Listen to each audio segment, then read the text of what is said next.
Hi, Jim. Hey, Allison, how are you today? I'm all right. I'm trying to change my audio here, so give me just a second to get connected.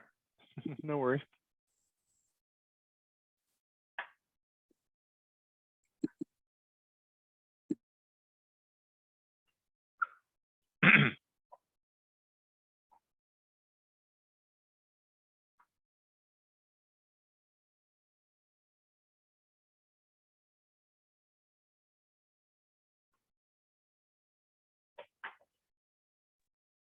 Hello, Jim. Hey, Matt, how are you today? I'm doing pretty good. How are you? Good, thanks. It's Friday. Yeah, I know. Finally. Yeah, right? I don't know why, but this seems like the longest 4-day week of my life. It has been.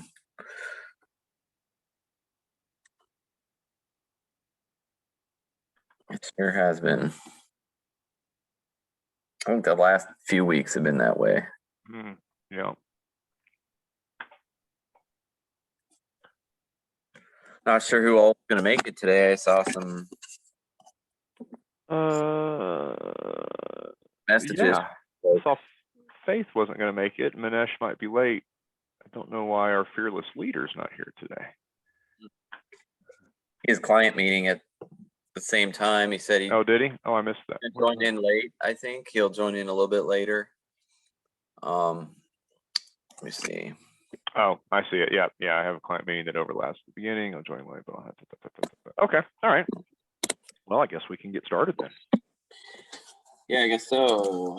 See if anybody joins us. Don, What's that? are you out there? Sorry, say again. Allison, are you alive? Oh, I am. I'm trying. Can you hear me now? Yeah.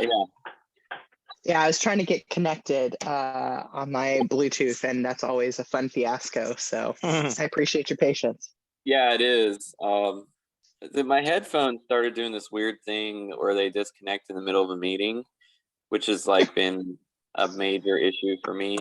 They're nice headphones too. They're not like, $5 headphones or anything, but I don't know why that is. I'm still trying to figure it out. Like, I don't know if there's some kind of hardware issue or if like an upgrade for the software triggered something with the hardware. It's really bizarre. But it happens on Teams and it happens sometimes on Zoom. Oh, wow. Although I did pretty well this week, I was able to join the whole product coffee on Wednesday and not have any issues. So Excellent. gave up using them on Teams a while ago just because of the disconnect issue. Like, Yeah, I wow, have this a is whole fun. retarded. Until this gets fixed, I'm not using them. Yeah, I have a whole fun thing where I have to restart my computer every time I use Zoom so that my audio syncs back up. It's the Oh, strangest geez. thing. It's not good when you have back-to-backs. I'm like, I'll be right there. I have to restart my computer. Yeah, right. So Not ideal, certainly. yeah. All right. Well, who wants to kick things off? I guess we got a lot of chapters to cover. Yeah. I'm excited because this is actually the section that I not only read, but I got to walk through with my team. So I actually have more to contribute, hopefully, in these, Oh, awesome. these future conversations, even though it seems like a lot. So well, that's good to hear, because as soon as I finished the chapter 13, I looked ahead at chapter 14 and thought, yep, that's the boat I'm in, which chapter 14 is. That's great. These ideas are great, but they'll never work here. So yeah. Alice, I'm looking forward to your insight. Heads up, I'll be driving in about 35 minutes to pick up my daughter from school, but I'll still be on the call. I did read all 6 chapters. If we can you can give us like a heads up of what chapter we're discussing. Yeah. That'll help. That works. Thanks. Awesome. Sure. I didn't check Slack yet. You said Jason's going to be delayed joining us, or? Yeah, Jason, I think it's just the 3 of us for now, and then he's going to maybe try to join late. Okay. And then I think Manesh said he was going to miss the first half. So. Okay. Well, I think if we get started with chapter 8, I could say like I had some positive thoughts around this in the sense that like I believe anytime we can like generate ideas, but also as a group generate ideas, it's really powerful in where it leads you in conversation and also possible solutions. So that part stood out to me, probably before the book really outlined it, but also through talking through or reading through it in the book. Mm-hmm. I was actually intrigued by, and I guess I don't do enough reading in this area, the whole thing about kind of the negatives of brainstorming. Mm-hmm. And I actually, I was kind of curious to get opinions on that, because I feel like in a strong team that can still be a valuable tool if everybody's open to individual thought and making kind of, I hate to say, safe space for people to present the wackiest of ideas. I feel like I've seen brainstorming still be an effective method for ideation, but I'm curious if Allison, especially for you, I guess, as you've started to implement these processes, if you will, have you gone with the whole step 2 is generate ideas alone and not get people in a room and start bouncing ideas around? Yeah, so I think perhaps it's not. I mean, I hear her argument for why brainstorming can be dangerous or the risks around it, but it's structured brainstorming, I think, that has the most power in this work, because you have to allow folks a moment to digest the problem or the question. And right, that really is, I don't want to be so prescriptive, but for me personally, I know it's best. Like, let me sit with the statement, let my mind wander for a moment, and then join the conversation as a group. So like, let's get down our crazy ideas and then see how much shows up or is similar in terms of what we all interpreted that question or that problem.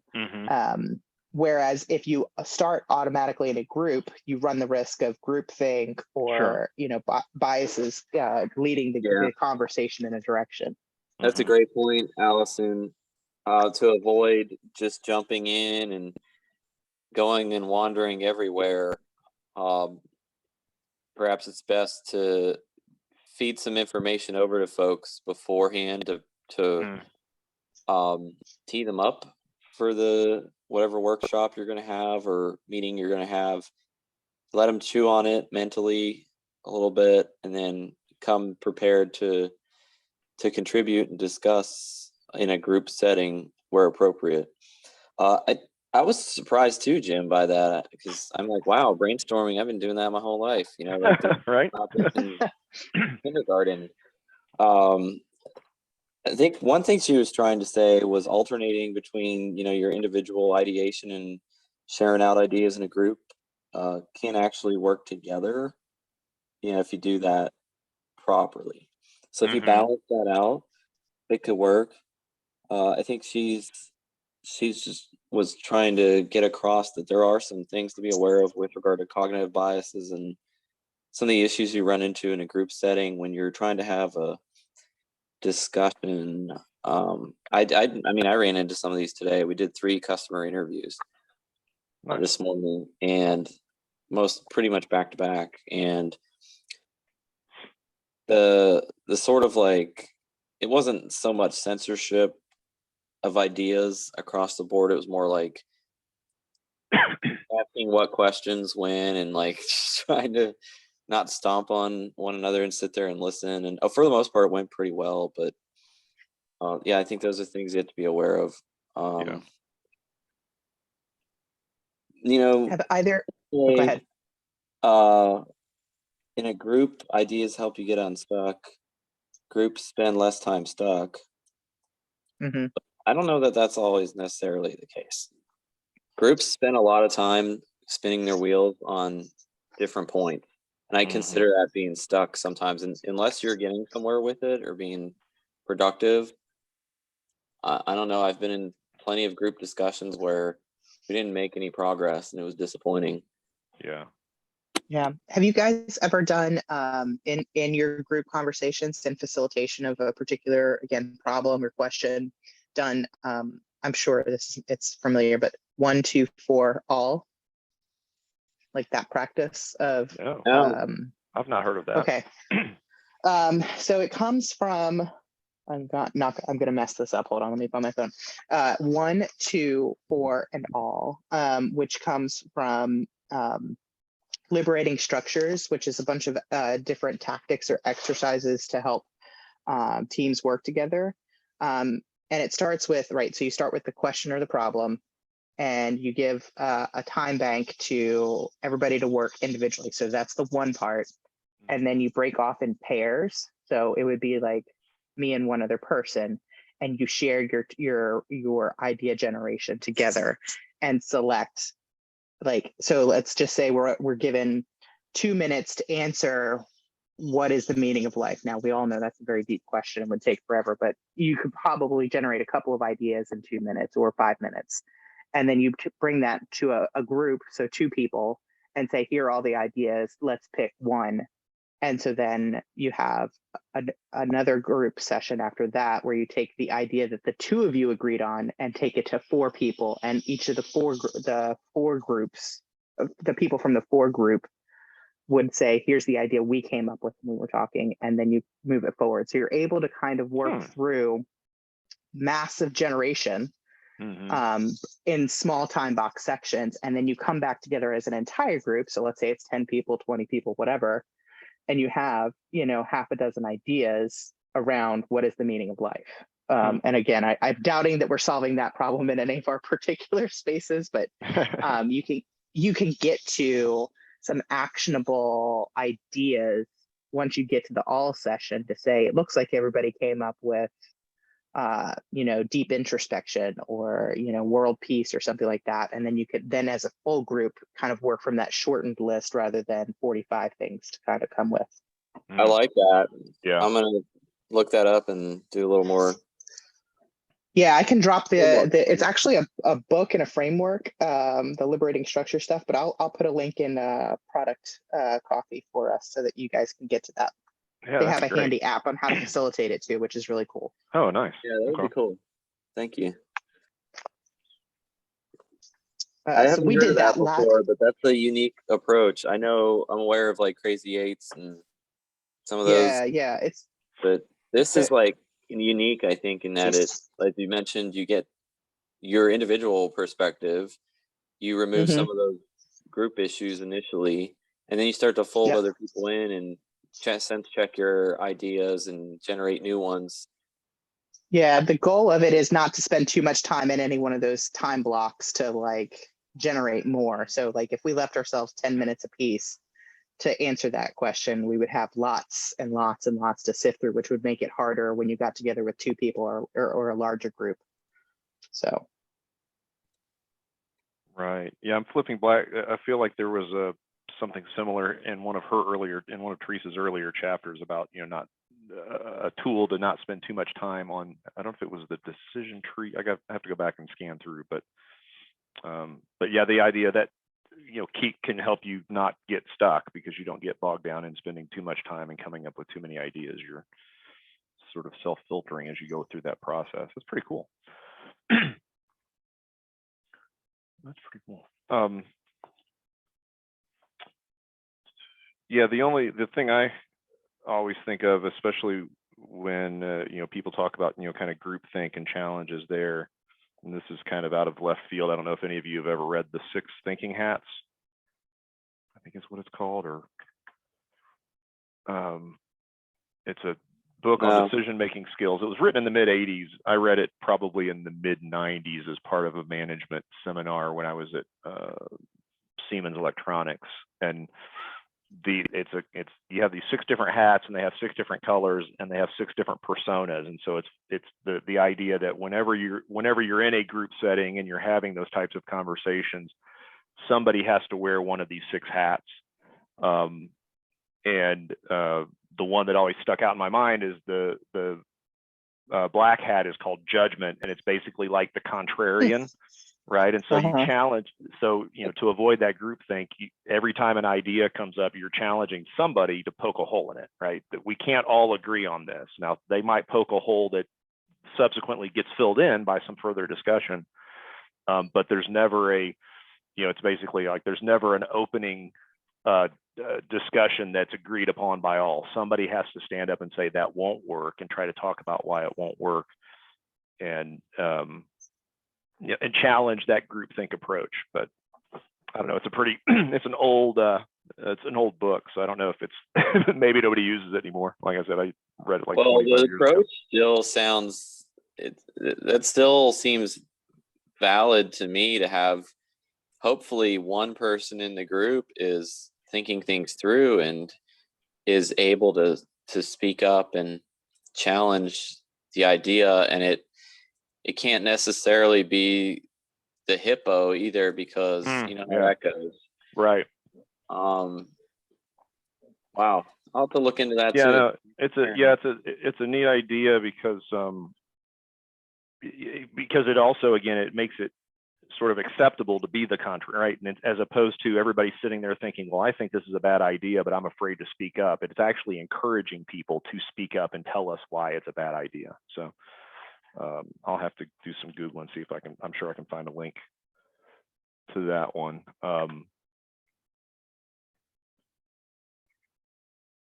But yeah, anyway, Awesome. so some other great kind of group tools. Yeah, there's so the whole liberating structures thing, I don't mean to get you guys off on that because you could go down a rabbit hole there. There's a whole bunch of exercises depending on your type of need. I've also done MAD-T there before, and that helps kind of get a group around. You give them a series of questions, and it's kind of like speed dating a group. Where, I ask you one question and then it's a one-word response.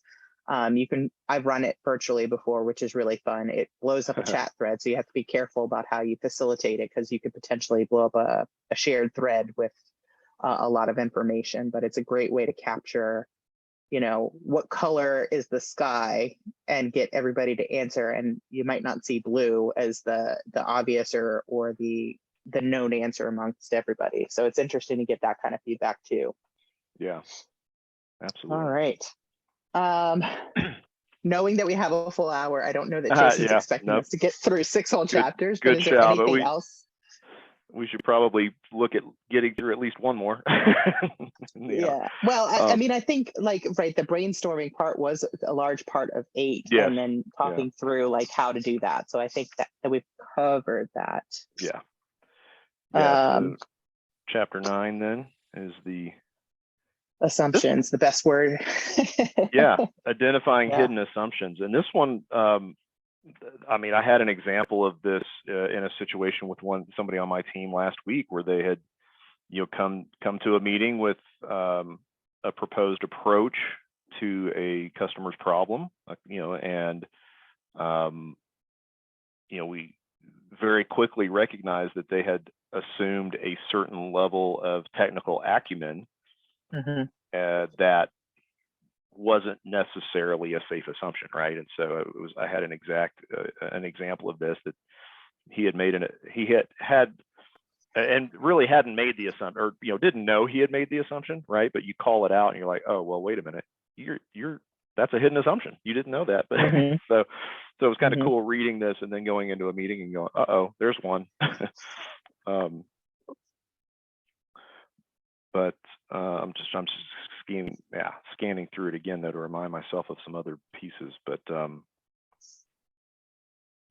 just think it's really powerful to think about the different types of assumptions that you can make, and the fact that let's talk them out. Let's get them out there and make sure that everybody in the conversation agrees, is that a safe assumption, yes or no, right? And work to design around that. Yeah, I like that. A safe assumption. Go ahead. He brings in the idea of a story map too, to lay everything out. And what do you think some of the best ways to identify assumptions are? We actually did this as an early exercise, and so it was that idea generation session, like much of chapter 8, and then we took the responses from that, and then walked through categorizing them by the usability, ethical, feasibility, viability, and desirability. And then once we were able to do that, we started seeing similar patterns across things. And once you have to start assessing or categorizing your assumptions, it really helps you understand, like, well, what kind of problem are we trying to solve? You know, it narrows the lens and narrows the field, because, right, if we just put all the ideas on the board and then try and say, well, which one is the one, you can very quickly see by color coding or, you know, quadranting them or whatever, where they fall in those categories. Yeah, because it seemed like to me there were, as I was reading through this, there's different techniques that may be more applicable to uncovering certain assumptions than others. But I don't know the case to which that's true, because I can't say I've actually implemented a lot of these. Like for example, story mapping, desirability, usability, feasibility. Pre-mortem, same thing, but walking the lines of your OST, she's saying that's better for viability, and obviously questioning harm would be ethical assumptions. Maybe, I don't know, maybe you just kind of throw them out there and categorize them, like you said, and I think you've also using the story map to kind of put them in either audience or like a sequence of when this occurs kind of situation, helps narrow the field, so that if you're saying we really are only focusing on revenue generation, or we're focused on retention, or we're you know, that type of thing, you can kind of start to, under this assumption, you know, under this section,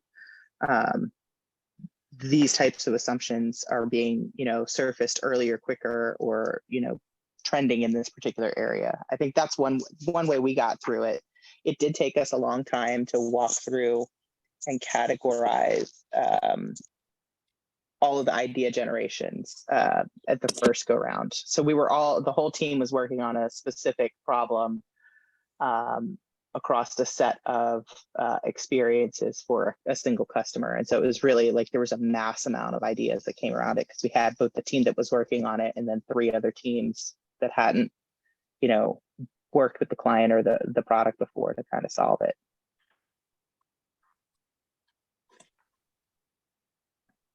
Hey, Jason. Hey, Manesh. I know I saw you join while we were talking. Yeah.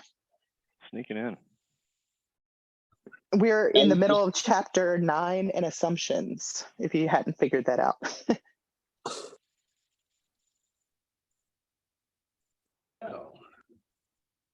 I was just trying to see where these things live in these visual aids that she talks about.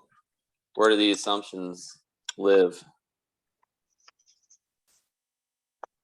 You know, like on an OST or on a story map or something like that. Or where is she cataloging them? Yeah, where does she catalog them? And if you want to present these to someone, where would you show those on the diagram?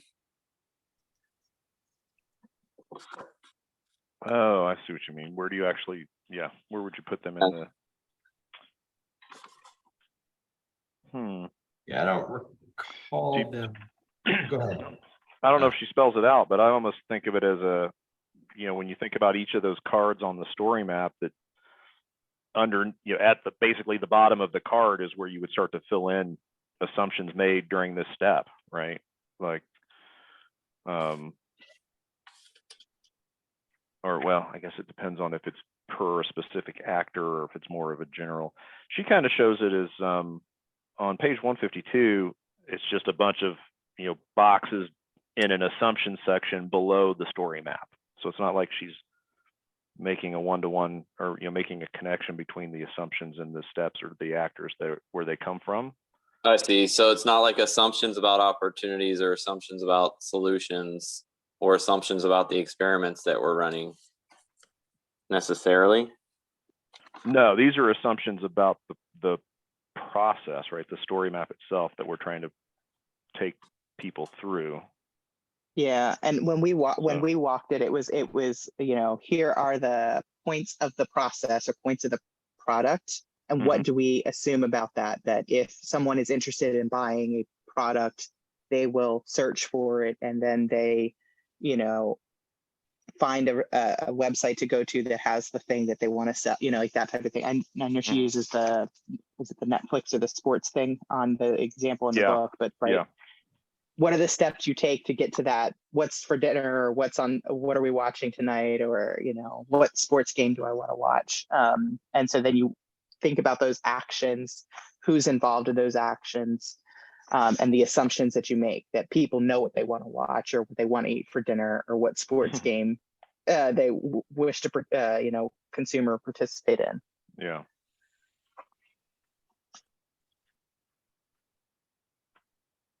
Yeah, and I know assumption map in there to help visualize things. I just didn't know if there's some connection or association being made here between assumption, the OST. So I think she references the OST work as an opportunity to check what you've got. So after you're able to kind of list those assumptions in the story mapping exercise, you would then say, okay, well, what's here, and does this check out with what we have in the OST? Mm-hmm. I think on 161, she kind of walks through a 4x4 quadrant where they start, digging into whether it's more important, less important, more evidence or less evidence around what we know about that statement. So people know what they want to watch on TV. We might know a lot about that if we are capturing data to say everybody's watching, Jeopardy at 7:00.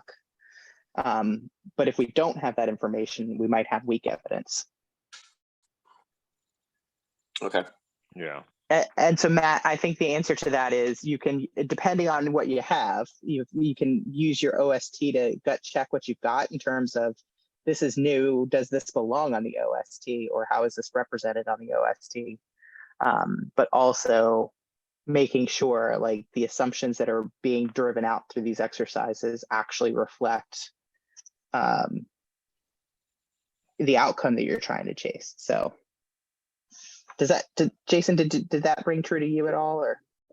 Yeah. Make sure I'm off on mute. It did. I was also thinking, I'm not done the walk through the story map in the way that in the way we're talking about here, but I have taken these types of concepts and generally over on 160, she talks about prioritizing assumptions kind of at a broader scale. And we've taken basically the most important assumptions, the highest risk assumptions, and generally to more senior folks that aren't necessarily part of the process that's come forth. We kind of keep that in a tracking chart that's circulated a little bit more broadly as kind of our risks and assumptions kind of constant tracker. So. Okay. Yeah, it seems like these are assumptions about ideas. Mm-hmm. It's a wonderful segue into chapter 10. Mm-hmm. Onward. Okay. Ushering us along. Very nice. Jason, we're going to get through all 6 chapters in this hour, I promise. Awesome. So I have got some really time sensitive stuff that I'm trying to wrap up for the week for work. So I'm kind of listening and jumping in here and there and kind of following along, but I'm just going to hang out and let you guys keep going. Cool. Okay. I technically probably should just have not come, but I'm going to come anyway. Take care. Oh, I love you guys. Here in spirit. I got it. That is correct.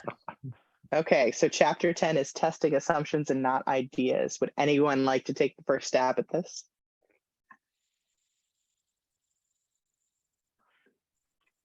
Sorry.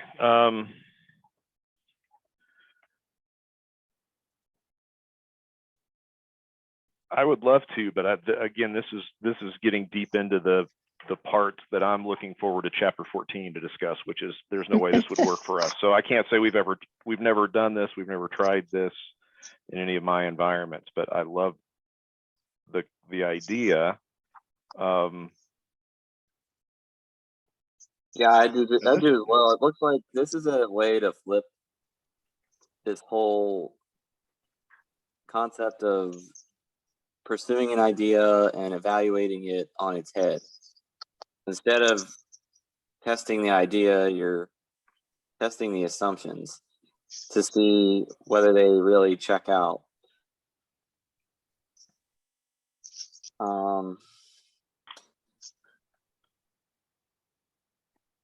I like how Yeah, she this is presented that there's a case where like you can almost play in some form or fashion like dominoes with these. If you line them all up correctly, or if at least some of these are related in a way in like a hierarchy, then if you disprove this assumption, you don't even need to bother with the others because they're invalidated by the fact that the first assumption failed testing.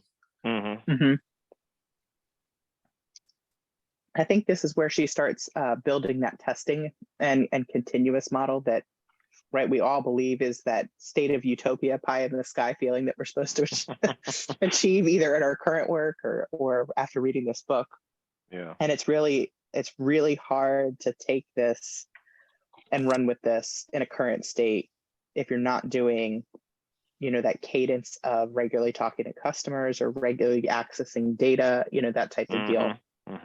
And so if those pieces aren't on the table or in close proximity, the ability to test and answer and find results is going to seem, as product folk, I think, very off-worldy, because you're like, well, we don't know. We don't have any information telling us that people want this or don't want this, or, you know, this would have, you know, viability or feasibility in the product we're trying to solve for. So I like the idea of it. I think, to your point, Matt, I think when you said, or was it Jim, you know, this was like, well, okay, great, but how are we going to really do this, is the sentiment I got from this chapter as well. Yeah. Yeah, that's a great point, Allison, because I'm even thinking about the testing of the assumptions and where she's asking the question, how do you choose the numbers? Balancing speed and aligning the team around actual result outcome.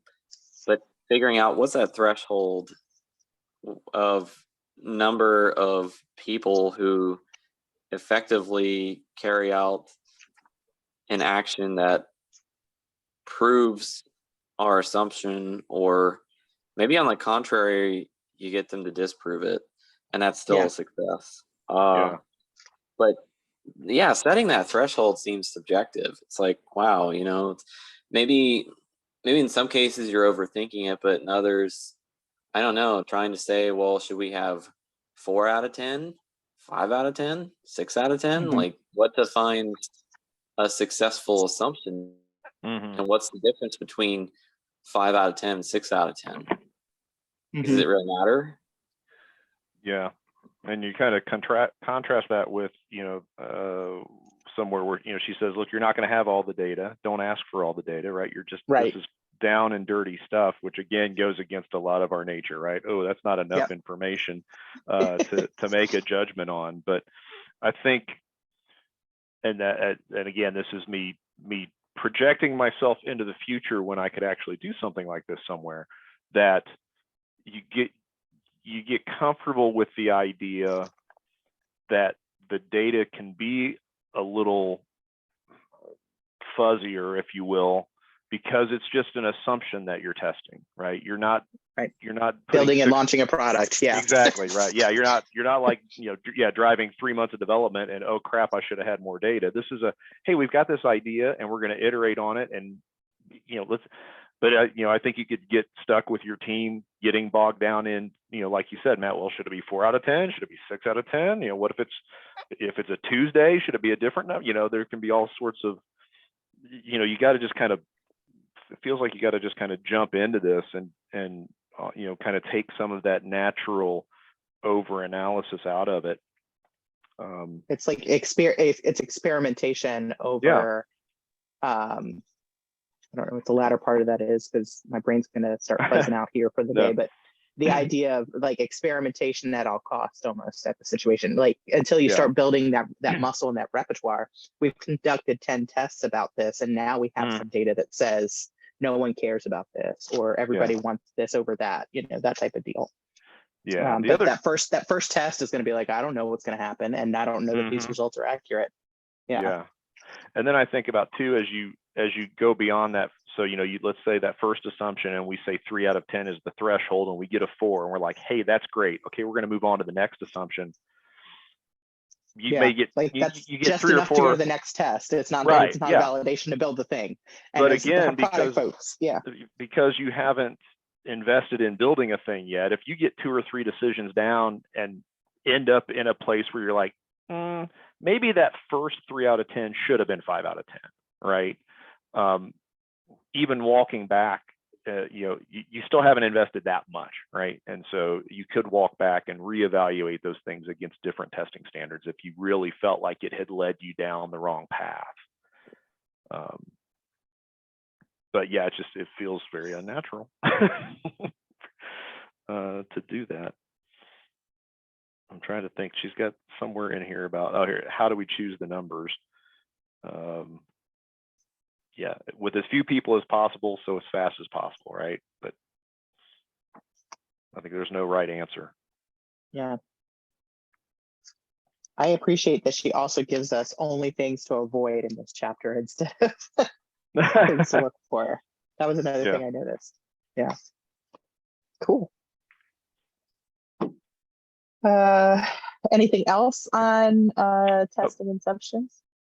So the one thing that struck me here, and maybe this is just because of kind of where I come from historically in dealing with a lot of quote unquote legacy type products, the way she describes even building some of these tests for the for the online sports thing or what have you, the viewing of sports online. There's certain, I think, I don't know, I feel like there are certain blockers to this, in that, how can it's not like I have a modern enough architecture to kind of carve out and say, hey, I'm going to send 10 users over here and have them see this kind of mock-up screen and do a couple things.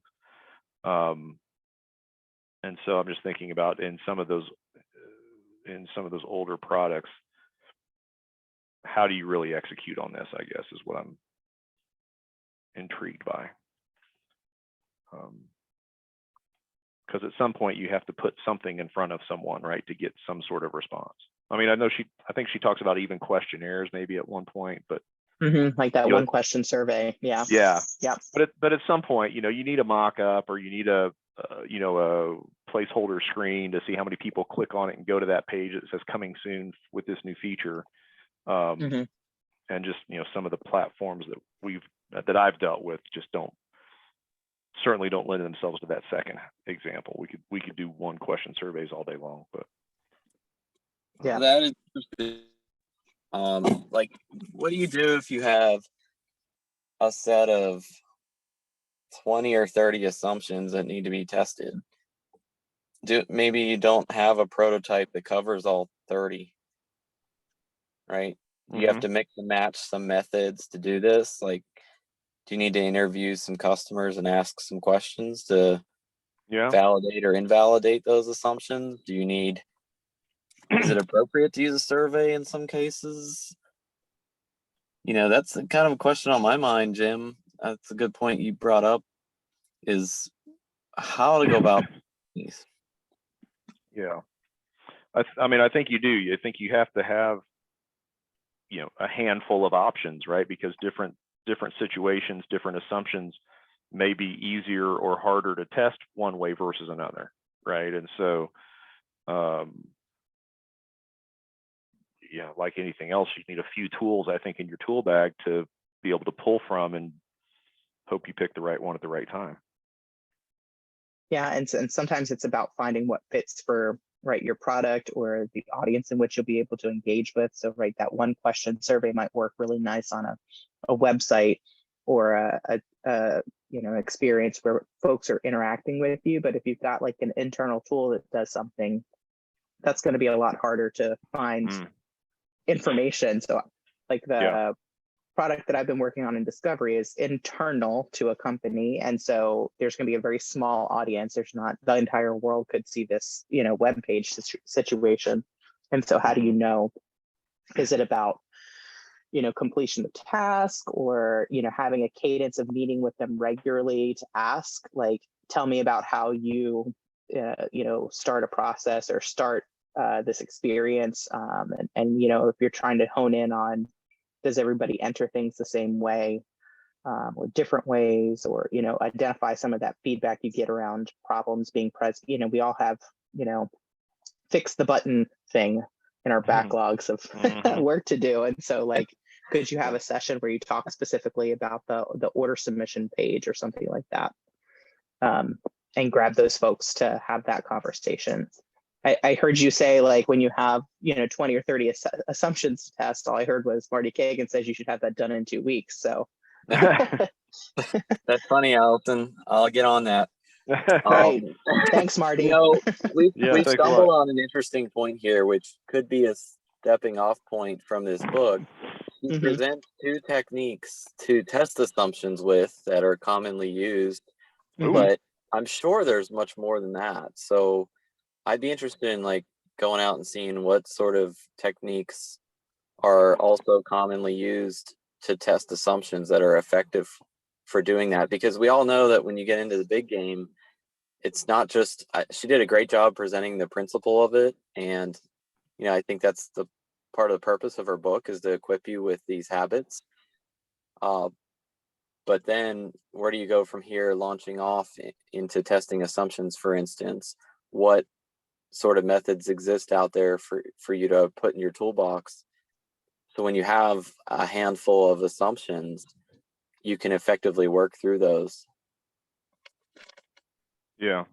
Because you're probably not just going to be dealing with 1 or 2 in every case. You may stumble across cases, I'm sure, where you have, especially if there's a fair amount of risk and unknowns, there might be quite a few assumptions that need to be evaluated. Yeah. Sounds like a great product coffee roundtable discussion. I don't know if he's listening. Nathan's still listening in? My ears perked up. Yeah. What was the perfect roundtable discussion? Assumption testing and just how to go about that. What's that? Yeah, different tools for testing assumptions, which is chapter 10 topic. Oh yeah. So she mentions a couple, but I think it'd be interesting to think through, have some conversations about those. I like that. I'm going to drop actually a question in the Slack this afternoon in the general channel. I'd love you guys to weigh in on. For October, we're planning a series on discovery for the product coffee programming, and that's kind of the general topic area. But it's not limited to the Continuous Discovery Habits book. But I'm going to lay out the framework that we're thinking through, and would love, all of our founding members, everybody, to weigh in on some areas that they think would help product managers that they know mature and become stronger and more impactful if we were to cover those as part of our discovery series. And that's a great example of a roundtable discussion. How might we frame a discussion around mapping and cataloging and prioritizing and tracking assumptions. Yeah. Yep. So that's a great example. So cool. Okay. Hey, Faith, I saw you joined us while we were talking. Hey, there's Faith. Yeah, I couldn't resist because my other thing ended, and then I looked in the Slack channel and I saw Liberating Structures and 6 Thinking Hats, and I thought, oh man, I chose the wrong meeting to go to. So I take it you know about Liberating Structures, Faith. I do, but you know what? Whenever I'm planning a meeting, I always forget to get out my cheat sheet and intentionally, select and apply any. Yeah. It does take a little bit of advanced planning, meaning like you don't have to have a PhD in any of them to get started, but you have to say which one makes sense for what I need to get out of this conversation. That's what I've gathered from everything I've seen about it, that you, at least until some of the practices become second nature, or become first to mind. It Yep. seems like, needs to be kind of intentional. Well, every meeting should have a degree of intentionality, but that Yep. step where I go, would any liberating structures be useful here or, Yeah. productive to use? That's the step I always forget to do. Yeah. Yep, Have you yep. guys used any, have you guys used them? Or how did this come up in the conversation today? Yeah, so when we started with chapter 8, Yeah, look, it was just a few minutes ago and I've already forgot. Yeah, That's what chapter 8. happens. Chapter 8 was We were the, talking about idea generation. Yeah. Okay. And so the 1, 2, 4, all, like the idea of convergence and then divergence and then convergence. So starting individually and then coming together as a group to brainstorm ideas. Yeah. 1, 2, 4, all.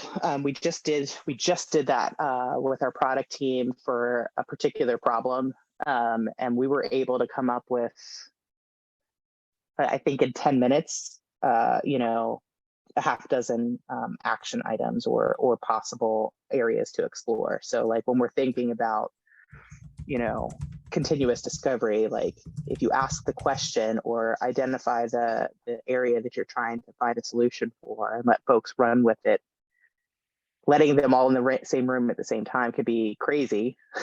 Right. But structuring it so that everybody has a chance to think through it and then also provide, gives a way to get to a good mixture of ideas to discuss further with the larger group. Cool. Yeah. It's been fun for me. I like the idea that you can get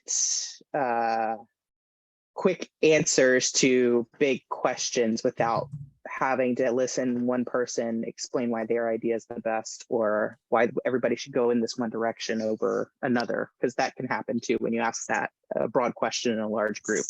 You either get crickets or you get the strong opinion shows up first and guides everyone. Right. And then everyone has their own axe to grind because then everybody everybody thinks their child is the prettiest and smartest. That's I right. have the best idea. So yeah, it seems like the structures are really geared not just to getting the meeting organizer or leader out of that sort of coercive position, but also gets all the participants focused on cooperatively creating the output rather than it being kind of a dialectic. So anyway, I don't want to have the group backtrack but I saw those topics in chat and I thought, oh, I need to jump in and listen and learn and hear what's going on because Well, that's great. I'm glad we inspired you. I need to find my I actually printed out a like a 1-pager of the liberating structures and I need to, I have an app on my phone. I do. Yeah, I have the app to look too. them up. Yeah. Yep. The app is great because it's like, I know I've done one of these or I've done a couple of them and I find it's always hard to explain it to somebody else that hasn't ever done it. Mhm. And so I'm like, oh no, I have the cheat sheet right here. I can walk it through and say, we do this, then we do this, and we do this. And would this fit for the conversation that we're trying to have, so. Nice. Yep. Cool. All right. So we've been through 8, 9, and 10. And we have 10 minutes. What do we do? Oh, geez. It's a lot of pressure. I will point out that kind of our goal today was to get as far as we could, but we had an aggressive target that we knew was an aggressive target. So don't freak out if we don't make it all the way. Okay. Or go really, really fast. Everybody talk faster. No, I'd slow down. I mean, I wouldn't worry about trying to cram it all in. Lightning round. Mhm. What was it? So we're on 11. That was measurements. Yeah, measuring impact. Yeah. Yep. I think actually, whether we want to go into 11 or not, I think what we were last talking about of, how to get testing, like this is how we arc it back and help the product DNA in our systems not overreact to, oh my gosh, how do we know? Yeah. She gives you some tools that helps you soothe that part of us that's going to be on fire by the sheer volume of assumptions we're going to test. Right. But even here, right, she cautions us to not measure everything. It's a trigger. It's a trigger, Teresa. You did it. Thanks. I'm just saying. But no, I think it's a good point. It does, it does ground it back again a little bit, but it's still a matter of, being very intentional about, maybe a handful of things that matter for the measurement for testing. Because again, right, you're still measuring the impact of the assumptions, not of a solution that you've built and taken to market. And then you're like, oh, now we got to measure if it worked or not. So yeah, I just think, Allison, like you said, I think it all comes back to being able to be comfortable. Being uncomfortable. be comfortable being uncomfortable. Exactly. Yep. That's true. Another At least roundtable that's been my discussion, experience. Yeah, that's been my experience with this specifically this entire book, because it is a lot of, right, everybody's got a shiny idea. Okay, but which idea do we test? How do we know that we can test it well or enough to lead us in the right direction? Because to your point, we can lead ourselves down a treasure map of, whoops, this is the wrong thing. And then having this psychological safety within your organization product to be able to fail and then start back over again. Next thing, go, and right, we're not building a real thing. We're not, launching something and millions of dollars are flying out the door. We're just getting ideas out of the way. That's interesting, because that was one of my discomforts in reading Inspired, right, is the idea that we're supposed to be building all these things and then throwing them out there. So this is almost taking it a step back and saying, okay, no, we don't have to build anything. Let's just think about some stuff and then figure out ways to validate the assumptions we've made, right? And so it almost makes Marty's idea feel a little bit more realistic, because the fail, you're going to fail, but the failures are not even as big as what they could have been in Marty's world, right? And so I think Marty talks about, he's got a blog post out at SVPG. Somebody might find it before I stop talking and look it up myself.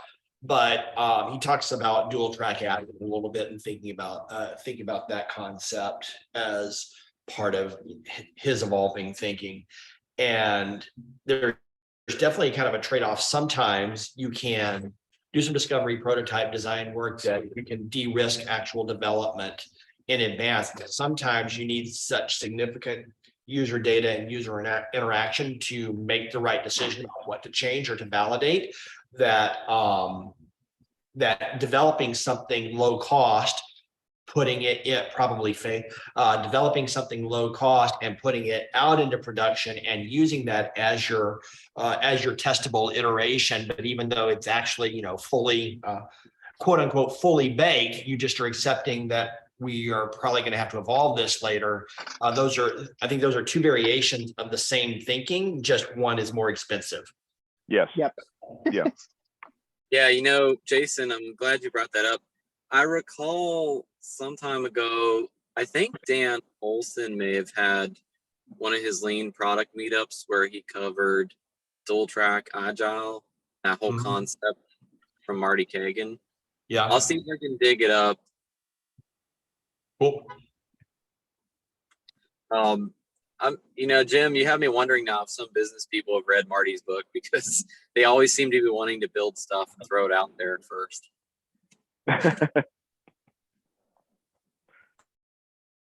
Quite possibly. That kind of dovetails with a topic that was that Jeff talked about a little bit in the training I was just in, because he touched on dual track development. But I think maybe apropos of the, just throw it out there, it's like he made a real distinction between release to learn versus release to earn. And so release to earn, of course, being like quote unquote real features or product that you toss out there because you're actually trying to gain revenue and sustain the business versus releases to learn, which might or might not even actually be features, which could be something else, which could be some form of MVP, but or could be something that you only expose to a subset of users as part of an A/B test or whatever. Mhm. So I don't know, for what it's worth, I found that kind of, to be kind of an interesting idea. It does kind of assume, I think, that your system is designed in such a way that you can put things out there in that sort of provisional state where they're Mhm. not necessarily in full production for everyone. So I don't know. It's there's that tension, right? Because a lot of the literature sounds like, oh, we're just going to release half-baked stuff and then fix it later. But I'm not sure. Every time I start to think that, I think, no, that's not really what's being said, but I'm still trying to wrap my head around what it really means. Yeah, I don't know, Faith, if you had joined us yet when I made the comment earlier, right, about a lot of the products I've been involved with are not that more modern architecture that makes it so easy to, surface things to a handful of users or Right. that type of thing. It's a lot of older technology where, even to do something like that would be months and months and months of work. And so, Yeah. but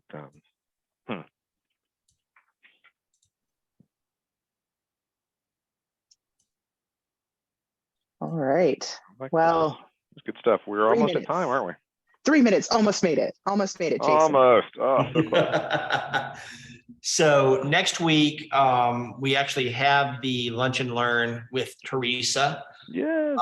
Hope some of y'all, well, I think Jim's the only one in Atlanta, but hopefully Jim will join us in person. I'll enjoy it on your behalf, everybody. I promise. Yeah. And hey, I would love you all to fly to Atlanta and join us in person too. Yes. Or Charlotte, either one, but Atlanta's better because that's where I'll be. So we won't meet the book club next Friday. I think that's too much to cram into a day. But I hope you can join the virtual if you're not here in Atlanta, because if you haven't already registered, you can go to the Product Coffee website and there's a link over to register for the event. And it's a virtual event, so you can attend via Zoom wherever you are. And we'd love to have you. And then we'll come back and maybe, how many chapters do we have left? I think we can finish up the book the following week, right? Perhaps. Yeah, I would think so, because it's really kind of landing the plane, that last part 3. Hey, Jason, on the event next week, I know you said virtual, and I'm definitely attending virtual. Is it cool to share with like regular? Okay. I didn't know if it was just for everyone, bring all the people.